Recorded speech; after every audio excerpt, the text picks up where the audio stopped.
آمنہ نے پہلے جیل حکام سے باقاعدہ یہ پرمیشن لی، ان سے درخواست کی کہ میں خط لکھنا چاہتی ہوں۔ اچھا پہلے میں آپ کو یہ بات بتا دوں، جو پروٹوکولز ہوتے ہیں نا، اس پروٹوکول کے مطابق آپ کو خط لکھنے کی اجازت تو دے دی جاتی ہے، لیکن اس خط کو ڈسپیچ نہیں کیا جاتا، اور یہ خط باقاعدہ جیل حکام پڑھتے ہیں تاکہ یہ اندازہ ہو سکے کہ آپ جیل سے باہر نکلنے کا کوئی پلان تو نہیں بنا رہے، آپ کوئی تخریب کاری تو نہیں کر رہے، اس لیے باقاعدہ اس خط کو پڑھا جاتا ہے۔ آمنہ نے پہلے درخواست کی کہ وہ ایک خط لکھنا چاہتی ہیں، جیل کے اندر ایکٹیویٹی کرنے سے روکا نہیں جاتا۔ آمنہ کو خط لکھنے کی اجازت دی گئی، اور اس نے خط کس کے نام پہ لکھا؟ اس نے خط رئیس کے گھر والوں کے نام پہ لکھا، اور یہ بات جو جیل حکام ہیں ان کو پتا ہے، کیونکہ انہوں نے باقاعدہ یہ خط پڑھا، اور اس خط کے اندر آمنہ جس دن رئیس کو قتل کیا گیا، رئیس کو بے دردی کے ساتھ مارا گیا، اس کے شوہر نے اس کو مارا، اس واقعے کو جب بیان کر رہی تھی تو بتایا یہ جا رہا ہے کہ یار اس نے جن الفاظ کا استعمال کیا اس سے ایسا لگتا ہے کہ شاید رئیس کے گھر والے پگھل جائیں گے۔ اور پھر رئیس کے گھر والوں نے کیا؟ بسم اللہ الرحمن الرحیم، السلام علیکم، آپ سبھی کو خوش آمدید۔ میں ہوں سلمان مرزا اور آپ دیکھ رہے ہیں میرا یوٹیوب چینل اور Facebook page sum up with Salman Mirza. جناب کیسے ہیں آپ لوگ؟ میں امید کرتا ہوں آپ جہاں ہوں خیر و عافیت سے ہوں، صحت مند ہوں، تندرست ہوں، اور یہ ویڈیو دیکھنے کے لیے آپ سبھی نے وقت نکالا ہے۔ ویڈیو کے آغاز میں تہہ دل سے آپ سبھی کا میں شکریہ ادا کرتا ہوں۔ جناب ڈیلیوری بوائے قتل کیس میں کچھ نئی اپڈیٹ اور چونکا دینے والے حقائق نکل کر سامنے آئے، اور اگر آپ چاہتے ہیں کہ جس طرح سے رئیس کو بے دردی کے ساتھ قتل کیا گیا اس کو انصاف ملے، اس کے گھر والوں کو انصاف ملے، اور جو اس قتل کے مرکزی ملزمان ہیں آمنہ اور فرحان ان کو قرار واقعی سزا ملے، تو یہ ویلاگ آپ کے لیے، یہ ویڈیو آپ کے لیے بڑی انفارمیٹیو ثابت ہو سکتی ہے، تو اس کو آپ نے آخر تک ضرور دیکھنا ہے۔ لیکن آگے بڑھنے سے پہلے میں ایک بات آپ سے کہہ دوں کہ میں اپنے ہر سبسکرائبر سے اور فالوور سے رابطے میں رہتا ہوں۔ میری کوشش ہوتی ہے کہ جو سوال کرتے ہیں اس سوال کا جواب ضرور دوں، ان کے ذہن میں کوئی کوئری ہوتی ہے تو اس کو میں جواب ضرور دوں۔ اس لیے میں ہمیشہ یہ کہتا ہوں کہ انسٹاگرام پر آپ مجھ سے اگر بات کرنا چاہتے ہیں تو سلمان.mrz کے نام سے میرا انسٹاگرام اکاؤنٹ ہے، چاہیں تو آپ فالو کر لیں۔ جو آپ میسج کریں گے انشاءاللہ میں آپ کے میسج کا رپلائی ضرور کروں گا۔ اب جناب اپڈیٹ یہ نکل کر آئی ہے کہ آمنہ جو پچھلے کئی عرصے سے پاگلوں والی حرکتیں کر رہی تھی، کبھی کہتی تھی کہ جناب اس کے دل میں درد ہو رہا ہے، کبھی وہ بات کرتے کرتے بے ہوش ہو جاتی تھی، کبھی رونے لگ جاتی تھی، کبھی ہنسنے لگ جاتی تھی، کبھی رئیس کا نام لے کے باقاعدہ چلانے لگتی تھی، آج اس نے باقاعدہ طور پر ایک خط لکھا ہے، اور یہ خط کسی اور کے نام نہیں بلکہ رئیس کے گھر والوں کے نام یہ خط لکھا ہے۔ اس خط کے اندر آمنہ نے کیا کیا انکشافات کیے ہیں؟ کیا واقعی میں اس نے تمام حقائق کو تسلیم کر لیا ہے؟ کیا واقعی میں وہ رئیس کے گھر والوں سے باقاعدہ معافی مانگنا چاہتی ہے؟ اچھا پہلے میں آپ کو ایک بات بتا دوں، خط کو ڈسکس کرنے سے پہلے آمنہ کے گھر والے پوری طریقے سے کوشش کر رہے ہیں کہ کسی نہ کسی طریقے سے اس سارے معاملے کا کوئی نہ کوئی حل نکل آئے، اور حل وہ آمنہ کی رہائی کی صورت میں نکل آئے۔ آمنہ کے گھر والے اس سارے معاملے میں فرحان کو پھنسانے کی کوشش کر رہے ہیں، جو ابھی تک نظر آ رہا ہے، جو فی الحال انٹینشنز انسان کی نظر آ جاتی ہے نا، وہ انٹینشنز کے مطابق فرحان کو پھنسانے کی کوشش کر رہے ہیں۔ یہ تک کہہ دیا گیا کہ فرحان نے آمنہ کو باقاعدہ طلاق دیتی تھی، اور اس وقت دی تھی جب وہ تیسرے بچے کی 7 مہینے کی حاملہ تھی۔ یہ بات مجھے تو نہیں پتا، یہ بات میرے علم میں تو نہیں، تو یہ بات باقاعدہ بتائی گئی ہے نا، یہ بات بولی گئی ہے، اسی لیے لوگ اس کو کوٹ کر رہے ہیں نا۔ ساتھ ساتھ وہ رئیس کے گھر والوں سے یہ رابطہ کر کے بات کرتے ہیں اور یہ کہتے ہیں کہ جناب ہم نے تو نہیں مارا نا آپ کے بیٹے کو،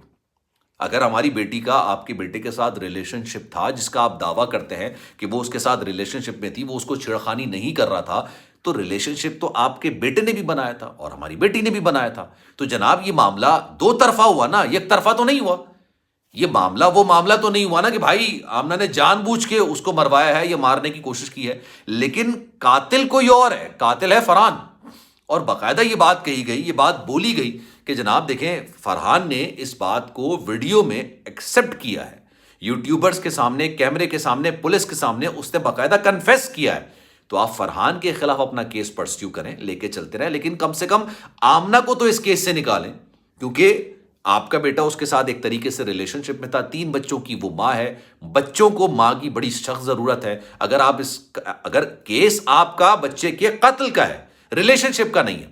اور یہ لاجیکل بات ہے، میں اس کو لاجیکل بات مانتا ہوں کہ بھائی جو کیس ہے وہ قتل کا ہے نا۔ فرحان نے خود بدماشی کے عالم میں ایک 23 سالہ لڑکے کو مار دیا تھا، قتل کر دیا تھا، تو یہ سارا کیس تو اس کو قتل کرنے کا ہے، اور قتل کرنے تک کیس آپ فرحان کے خلاف چلا سکتے ہیں، لیکن رئیس کے گھر والے اس بات کو تسلیم کرنے کے لیے تیار نہیں۔ اب کہا یہ جا رہا ہے، جو سورسز ہمارے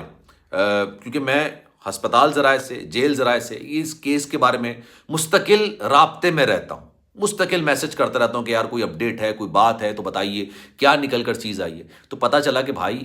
آمنہ نے جیل حکام سے ایک خط لکھنے کے لیے باقاعدہ درخواست کی اور یہ کہا کہ جناب میں خط لکھنا چاہتی ہوں. اچھا، جو جیل انتظامیہ ہے وہ اس چیز پہ روک ٹوک نہیں کرتی ہے، لیکن یہ بات میں آپ کو بتا دوں کہ وہ خط کو باقاعدہ پڑھا جاتا ہے، دیکھا جاتا ہے کہ یار کوئی ایسا بھاگنے کا پلان تو نہیں بنایا جا رہا، کسی کو کوئی میسج تو نہیں دیا جا رہا، لیکن ہاں خط لکھ کے اگر اس کے اندر کوئی برائی نہیں ہوتی، کوئی مسئلہ نہیں ہوتا تو آپ کو خط لکھنے کی اجازت باقاعدہ دے دیتے، اور ان کو خط لکھنے کی اجازت دے دی تھی. خط میں باقاعدہ رئیس کے گھر والوں سے رابطہ کر کے ان کو کنونس کرنے کی کوشش کی گئی. ان کو یہ بات بولی گئی کہ جو کچھ ہوا ہے اس کی ذمہ دار میں نہیں ہوں، میں نے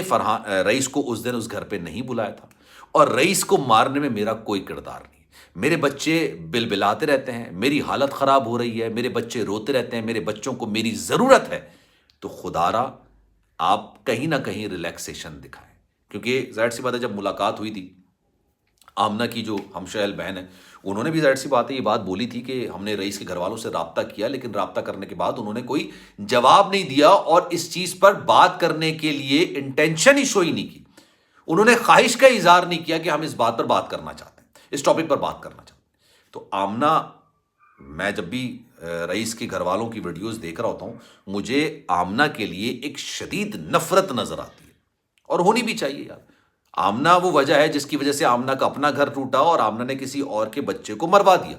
یعنی ظلم کی انتہا دیکھیے، 23 سالہ لڑکے کو مار دیا، اس کی لاش کے ساتھ بے حرمتی کی گئی، اس کی لاش کو جلایا گیا اور اس کے گھر والوں کو یہ تک بھی موقع نہیں دیا گیا. یہ بہت بڑا ظلم ہوتا ہے. اس کے گھر والوں کو یہ موقع نہیں دیا گیا کہ وہ اپنے بچے کا آخری دیدار کر کے اس کی آخری رسومات ادا کر سکے. یقین جانیے دل کو قرار آ جاتا ہے اس کے بعد، اللہ صبر دے دیتا ہے انسان کو. لیکن جب آپ اس کا آخری دیدار نہ کر سکو، جب آپ اس کو لحد میں نہیں اتار سکو، جب آپ اس کو جلی ہوئی حالت کے اندر دیکھو، تو یار قرار کیسے آئے گا؟ ایک ماں کے دل کو کیسے قرار آئے گا؟ اور اس ماں کے دل کو جس کے بیٹے کی اس واقعے سے تقریباً 23 یا 24 دن کے بعد اس کی شادی تھی، اس کے گھر میں باقاعدہ بارات نکلنی تھی، ایک اس کے گھر میں بیٹی آنی تھی کسی کی، لیکن اس کا اپنا ہی بیٹا اس دنیا سے زبردستی باقاعدہ اس دنیا سے بھیجا گیا، اس کو باقاعدہ قتل کیا گیا. تو جناب یہ معاملات ابھی نکل کر سامنے آئے، اس پر آپ کی رائے کیا ہے؟ میں چاہوں گا کہ کامنٹ سیکشن میں اپنی رائے کا اظہار آپ ضرور کیجئے. سلمان مرزا کو دیجئے اجازت، لیکن جانے سے پہلے ایک گزارش ضرور ہے کہ اگر آپ نے چینل سبسکرائب نہیں کیا سلمان مرزا آفیشیل، میرے یوٹیوب چینل کو سبسکرائب ضرور کریں، بیل آئیکن ضرور دبائیں. کوئی بات اگر آپ کہنا چاہتے ہیں تو جناب salman.mrza اس نام سے میرا انسٹاگرام اکاؤنٹ ہے، آپ فالو کر لیں. جو آپ میسج کریں گے انشاءاللہ میں آپ کے میسج کا رپلائی ضرور کروں گا. اپنا خیال رکھیے گا، انشاءاللہ اگلی ویڈیو میں آپ سے پھر ملاقات ہوگی. اللہ حافظ.